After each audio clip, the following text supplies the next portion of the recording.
Hey y'all, what's happening? Just out here working in the yard today, trying to get a little bit of yard work done. Taking a break and waiting for my burn pile to burn down. There you go. Checking my messages, and I got a message from one of my old mijos, Yeltsin, from the Gateway days. What's happening, Yeltsin?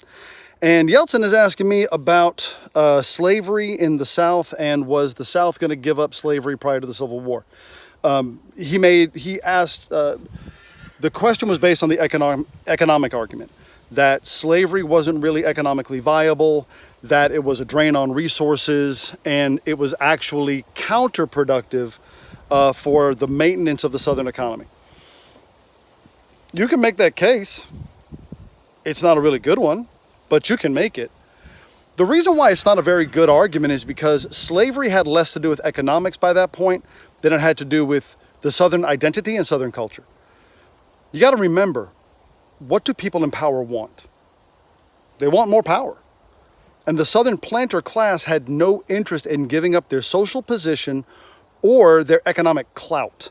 There are stories in the South of Southern planters selling everything but their slaves.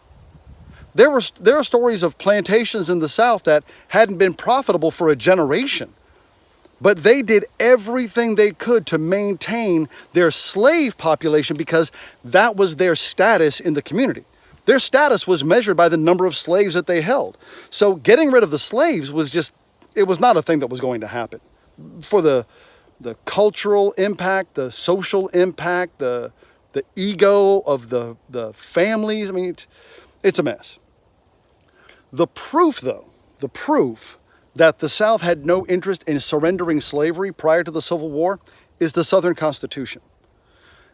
It's also, incidentally, proof that the South fought the Civil War for slavery more than for states' rights, because in the Southern Constitution, you as a Southern state were not permitted to surrender slavery. You can't make a states' rights arguments when in your Constitution you are limiting the rights of the states. You also can't argue against slavery as a principal cause or motivation behind the Civil War when you literally enshrined it in your Confederacy. It's part of the written law of the Confederacy. So it's a good question. It's a legit question, and I'm really glad you brought it to me, man. I love the interesting questions. It gave me something interesting to think about while I'm sitting here taking a break, waiting for my burn pile to burn down. It gave me something interesting to do while I'm trying to forget how old and horribly out of shape I am. So thanks for that. But yeah, I hope I answered your question. I hope I helped you out. And if anybody else has any questions, leave them down there in the comments. As we used to say, if you have any questions, comments, issues, observations, threats, or warnings, let me know. Thanks, y'all. Be good, or be good at it.